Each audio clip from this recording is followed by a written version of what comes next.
좋은 아침입니다. 얘도 지금부터 아주 재미있는 단편 강좌 하나 엽니다. 주제는 하이데거 대 들레즈, 소제목은 물음의 존재론. 여러분, 이걸 들고 여러분들을 찾아뵙습니다. 오늘은 들레즈에 대한 해체적 읽기. 이 강좌는 하이데거를 꿰뚫지 못하는 자는 할 수도 없고요, 특히 들레즈만 읽은 자들, 특히 들레즈의 관점에서 독일 철학을 비판하는 자들이 얼마나 허상이 많은지 그걸 오늘 증명하겠습니다. 특별히 여러분들 한번 생각해봐. 데리다가 철학을 시작할 때 이런 이야기를 했어.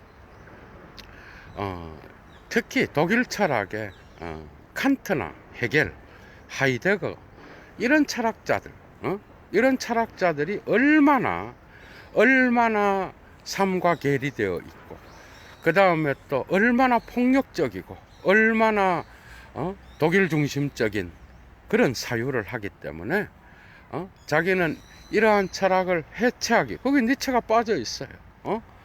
그래서 이런 자들은 철학이 아니다, 이런 방식으로 일평생을 해체하고 살았지만은 해체된 부분은 만분의 1도 안 되는, 아주 전집 가운데 점도 안 되는 수준의 그런 해체를 수행했죠. 자기 선생이었던 하이데거조차도 자기 자신의 비판 아래에 놓았지만은 아감베니, 여러분들 한번 봐봐. 아감베니 뭐라 그래?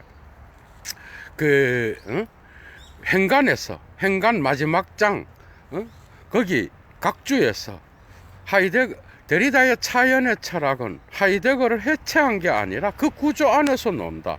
여러분들 공부를 어떻게 해야 되는지 알겠죠? 그러니까 예를 들면 데리다만 읽고 하이데거를 깐다든지 이러다가 박살이 납니다, 여러분. 그리고 물론 그 지점이 문제가 될 수는 있어요.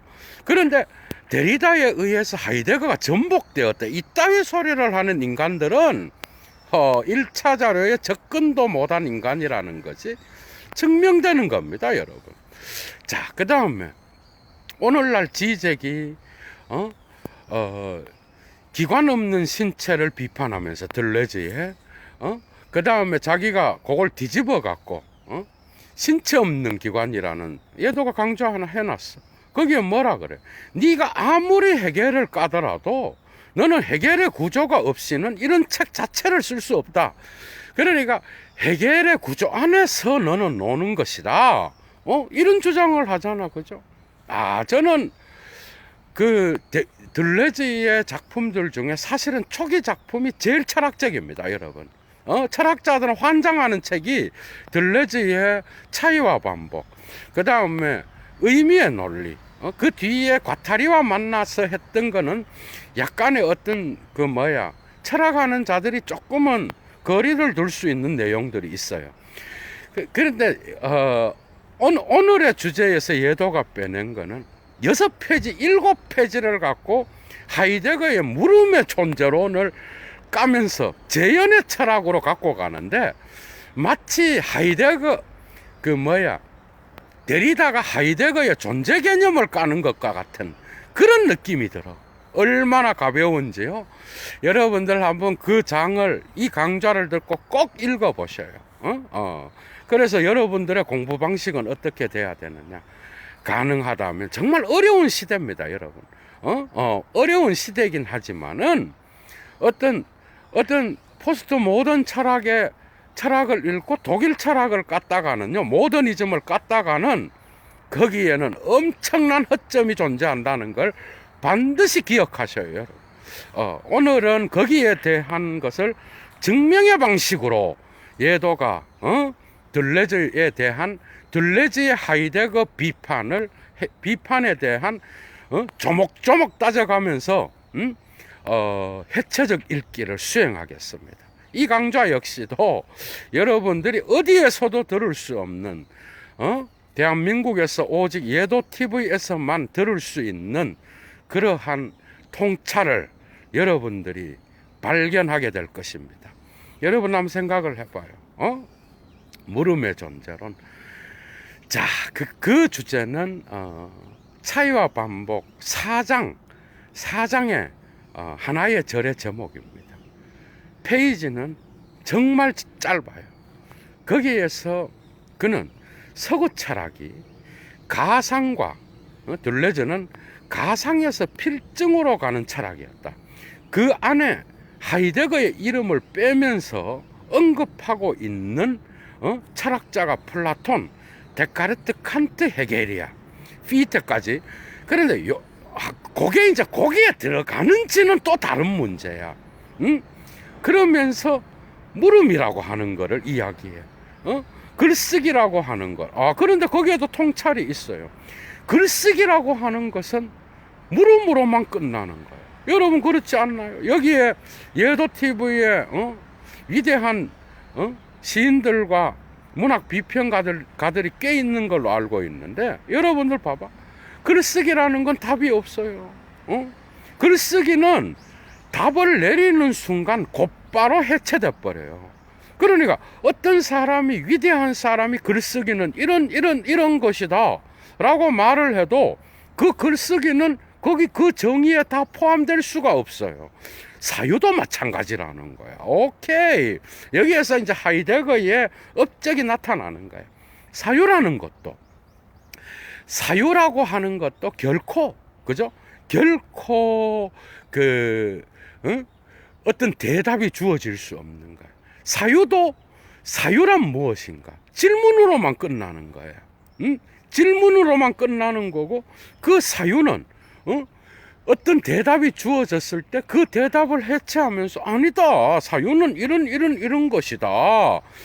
그래서 철학적 사유는 어떤 하나의 범주로, 그죠? 결코 완전하게 정의 내려질 수 없는 거예요. 하이데거 냄새 나죠? 이런 질문들을 합니다.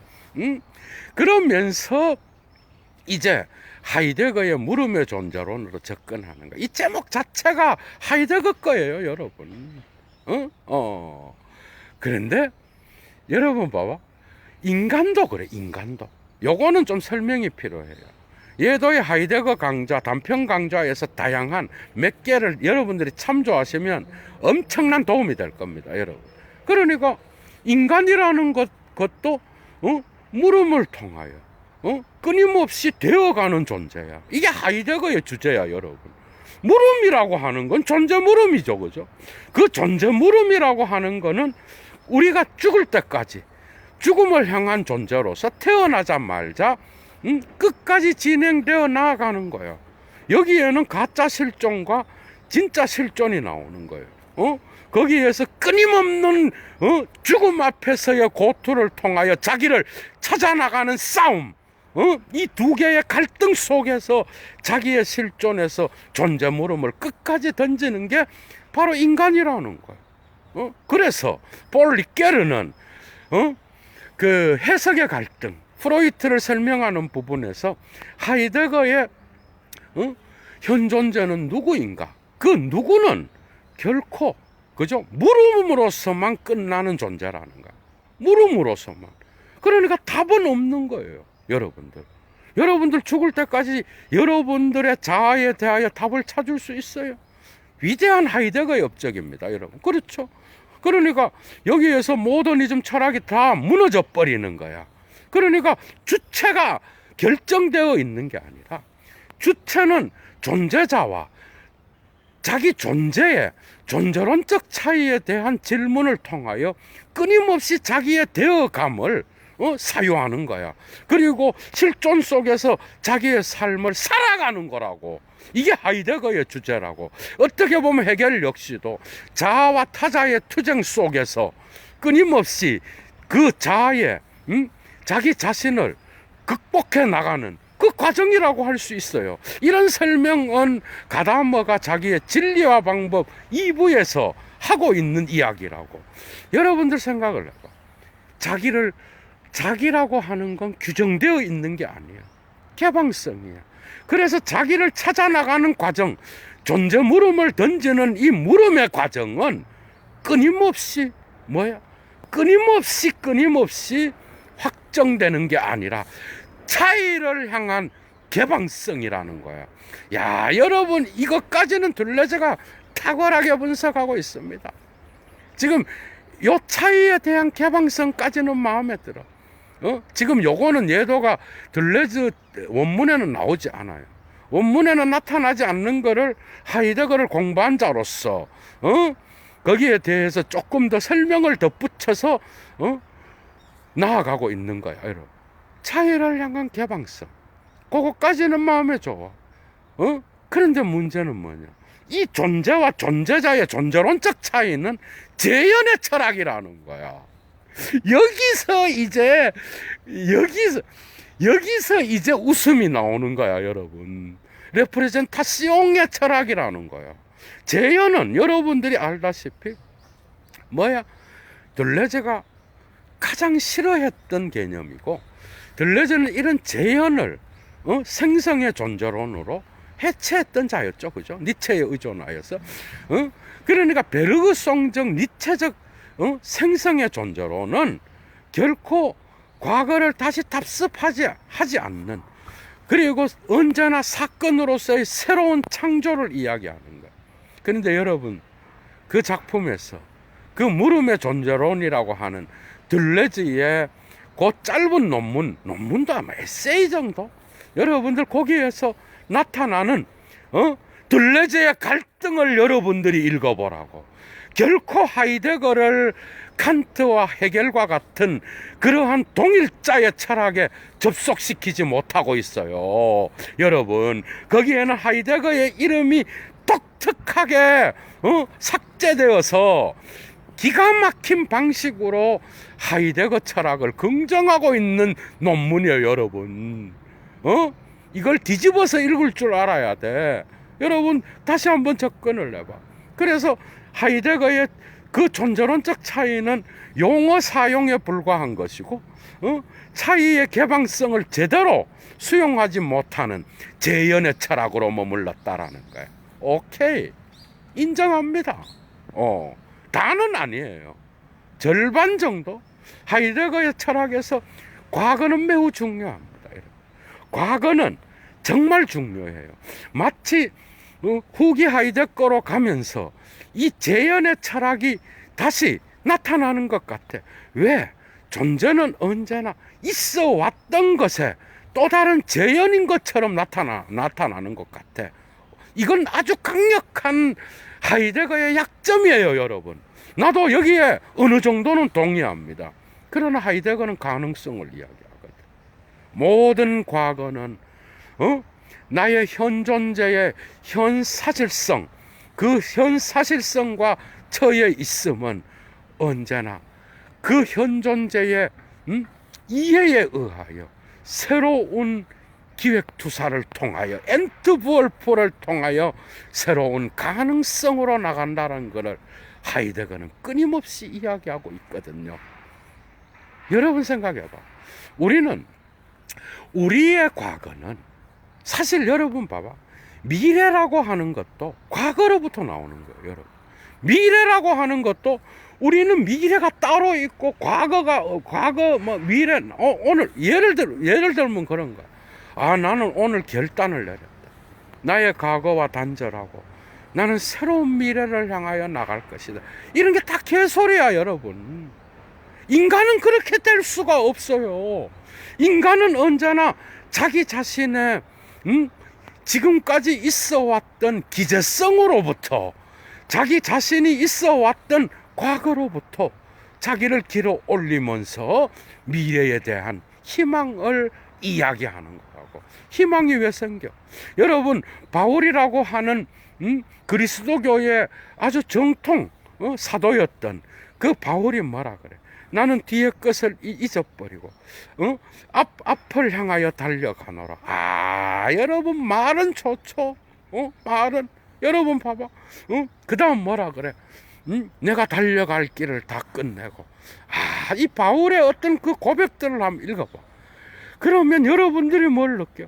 바울의 희망은 앞을 향해 있는 하느님의 나라가 이 세계의 어떤 실존의 모순 안에서 그 하나님의 나라가 자기의 꿈과 같이 펼쳐지는데 자기는 이 현실을 극복해내고 그 희망을 향하여 달려나간다라는 거거든. 그러니까 뭐야?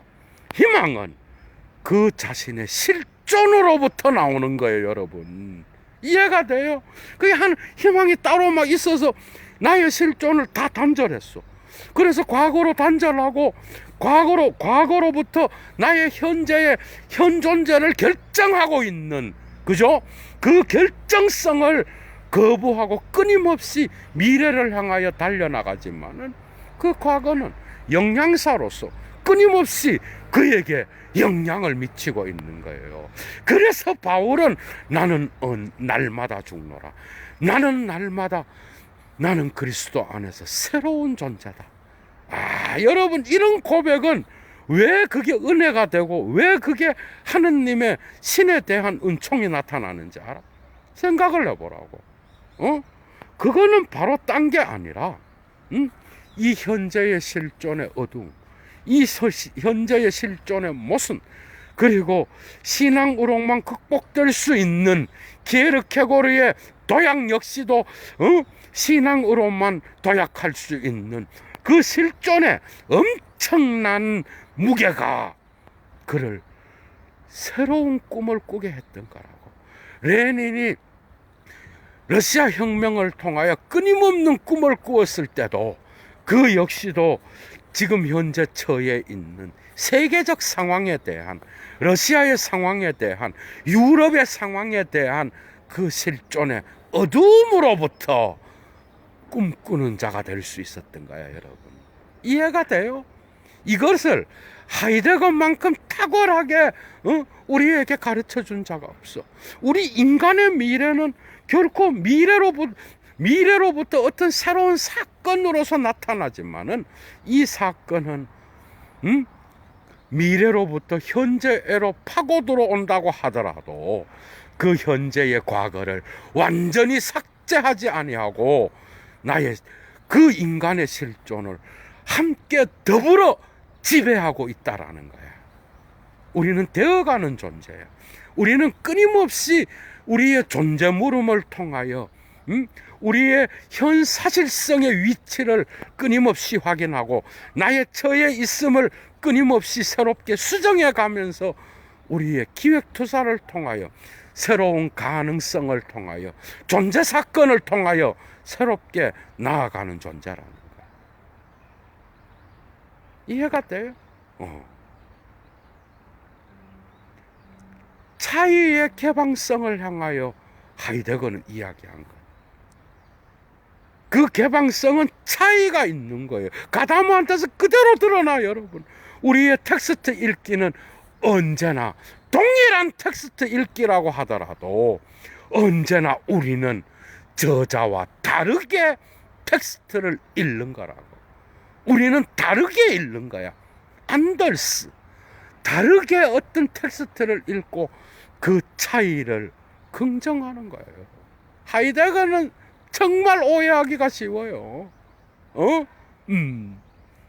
때로는 그가 그 존재를 전통과 연결시키고 시를 해석할 때 그 기존에 있었던 고전의 어떤 위대함으로부터 뭐죠?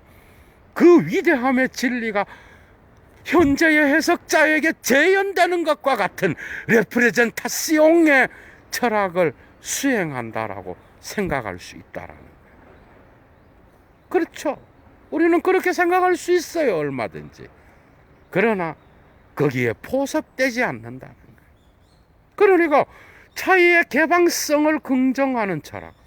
그래서 재현의 철학을 거부하고 표상을 거부하는 그런 철학을 주장하는 둘레즈에게 하이데거의 절반은 자기에게 마음에 들지 않았던 거예요. 이해합니다. 그러나 과연 하이데거가 재현의 철학자고 차이의 개방성을 긍정하지 않는, 단지 용어 사용에 용어놀이로 끝나는 그러한 철학자인지는 소가 웃을 일입니다, 여러분. 그 엄청난 책을 6페이지, 7페이지의 논문으로 물음의 존재론으로 갖고 갔던 것은 기가 찰 노릇인 거야, 여러분. 응? 이 점에서 폴 리케르는 상당히 하이데거 철학을 꿰뚫고 있었어요. 특히 해석학 쪽에서는 탁월합니다, 여러분. 누구에 대한 물음은 프로이트의 무의식의 개념과 연결시킬 수 있는, 저도 그렇게 봅니다, 여러분. 아주 그런 주제다. 이런 식으로 하면서 작품을 이어나가야 되는데 하이데거로 규정해버리는 거야, 여러분. 그 개방성, 존재에 대한 개방성을 그런 방식으로 규정해버리고 과거를 재현하는 철학자. 여러분, 이거는요, 그게 포스트 모더니즘에서 하이데거는 해체되지 않습니다, 여러분. 응? 지적은 오늘날 헤겔도 해체되지 않는다 그러고 나오지만 당연한 거죠. 헤겔 안에 얼마나 많은 해석학적 기제가 많아. 무의식으로 볼 수도 있고, 그 다음에 차이 나는 자아의 차이를 끊임없는 고투로 보는, 과정으로 보는 그런 점에서 하이데거와 크게 다른 게 없어요. 물론 현존재의 역사성을 무시하는 부분은 다르지만, 여러분 생각해봐. 그래 놓고 자기는, 여러분 봐봐, 그렇게 비판하고 그 물음의 존재론을 끝내면서 하이데거를 마치 재현의 철학, 그래서 이 부분은 데리다랑도 일치하는 거예요, 여러분. 데리다랑도 일치해요. 이 존재 개념이 마치 재현을 하는 것 같고, 그리고 존재자를 거기로 포섭시킴으로써 거대한 제국주의를 만들어내는, 이거 레비나스가 본 거죠, 여러분. 그런데 과연 여러분들이 잘 읽어봐. 예도 강좌의 첫 페이지부터 40페이지까지를 존재와 시간을 읽어봐, 여러분. 그게 그런 식으로 되는 게 아니야, 여러분. 그러니까 뭐야? 하이데거의 존재와 시간 구조 안에 놀고 있어요. 그 논문 한번 읽어보라고. 기가 찰 노릇이야, 여러분.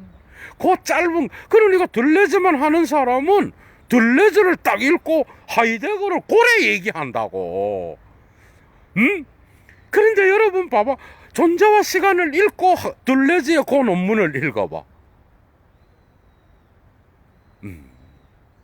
우리의 공부 방식을, 예도 TV의 목적을 여러분들이 제대로 파악하는 거예요. 오늘 강좌에서도 예도의 의도를.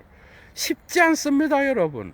그런 방식으로 하이데거의 존재와 시간이 해체될 리도 없고, 그러니까 그 뒤에 아감벤이 데리다 까면서 하이데거를 옹호하잖아, 여러분. 기가 찰 노릇인가요? 그 많은 동일성의 철학자의 대변자로서 헤겔을 이야기했던 들레즈와 데리다에게 거기에 대하여 지적이 뭐라 그래? 니는 그 구조 안에서 논다 그러잖아. 또 다른 이야기라는 거예요. 그러니까 이러한 철학자들의 어떤 텍스트는 어떤 한 인간이 해석하고 그걸로 끝나는 게 아니에요. 소위 전문가라고 하면서 요거는 내가 다 해. 코미디입니다, 여러분. 지가 이런 대가들에 대한 어떤 해석을, 대가가 해석한 해석을 본인이 다 알아요, 여러분.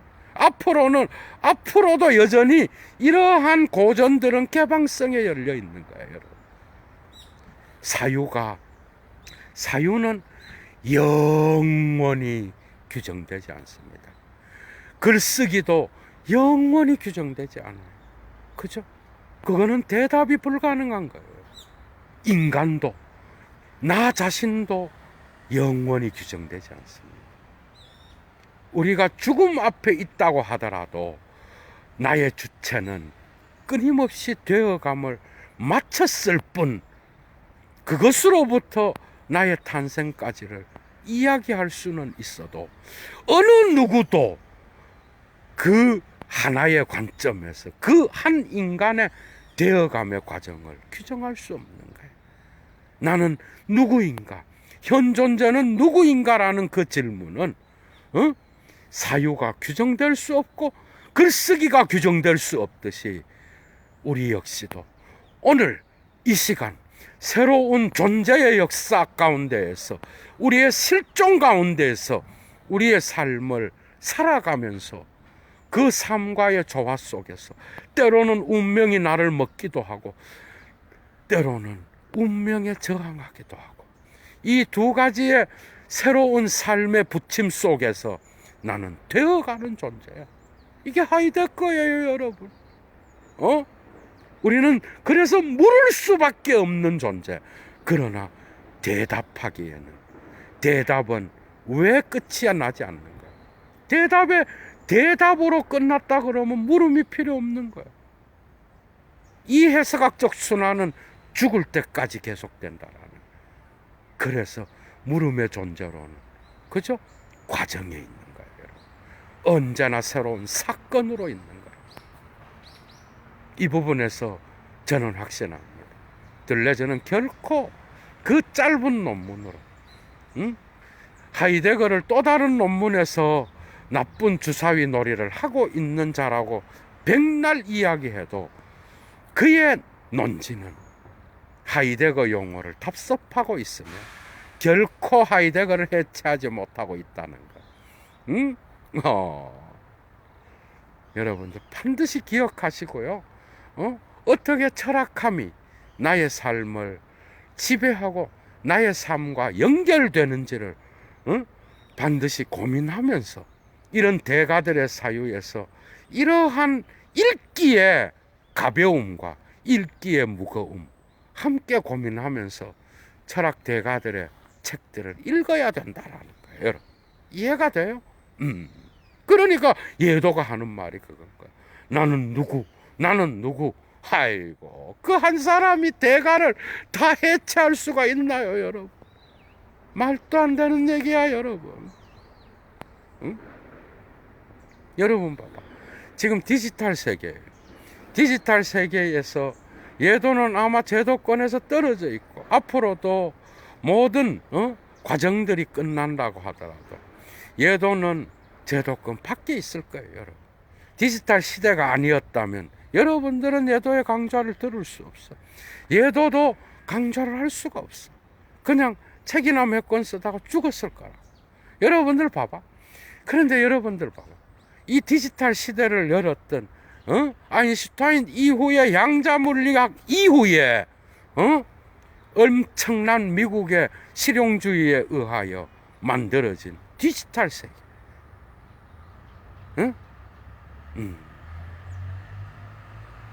스티브 잡스와 빌 게이츠가 얼마나 인문학을 사랑하는 자였는지, 얼마나 창조적 사고를 사랑하고 얼마나 서구 철학의 인문주의에 빠져서 자신들의 시간을 이런 책 읽기로 보냈는지를 여러분들은 반드시 기억해야 되는 거예요. 이러한 고전은 결코 죽지 않습니다, 여러분. 한 철학자가 한 철학자를 비판해도 그 철학은 또다시 다른 철학자에 의하여 또다시 해석될 수 있는 것이고, 들레즈의 철학 역시도 또 다른 고전으로 편입되어 가고 있음을 여러분들이 반드시 기억하고, 여러분들의 삶에, 여러분 봐봐. 인문학 공부한다고 이게 돈이 돼요, 바로? 일평생을 이 지랄을 하면서 살아온 자도 있지만은 돈이 돼. 이게 무슨 누가 이걸 한다고 월급을 줘요, 여러분.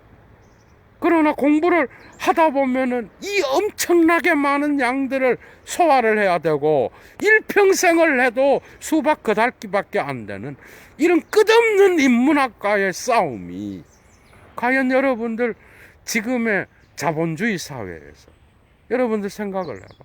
고전 읽는 자들이 취미로 읽는 자도 있지만 여러분들의 삶에 사실은 돈으로 바꿀 수 없는 가치를 제공해 주는 게 그게 바로 인문학이야, 여러분. 이해가 돼?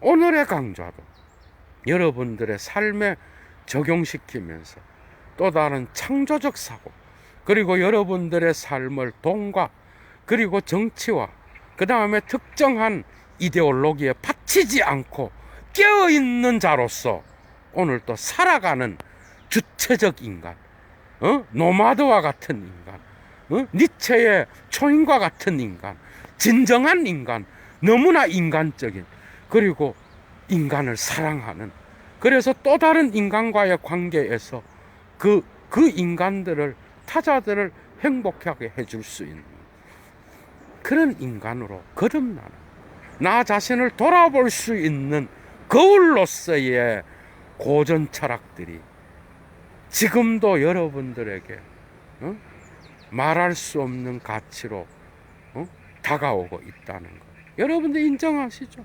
그래서 고전은 죽지 않습니다. 굳이 가다모의 말을 언급하지 않더라도 우리는 고전으로부터 진리를 길어 올리고 그 고전으로부터 우리는 우리의 삶을 적용시켜 가면서 우리의 되어감이 점점 더 성숙한 인간으로서, 때로는 좌절하고 실패한다 하더라도 우리의 삶은 죽음을 향한 존재로서 끝까지 존재 물음을 던지면서 나의 실존의 삶을 살아가는 그런 존재입니다. 우리는, 그죠? 오늘 역시도 여러분들 행복한 하루 되시길 바라고, 무엇보다 시국이 시국이니만큼 건강한 삶을 유지하시기 바랍니다. 예도는 물러갑니다, 여러분. 유익이 되신 분들은 좋아요 잊지 마시고요. 특히 이 사막의 철학자가 사막에서 외칠 수 있도록 엄청나게 유익이 되죠, 여러분.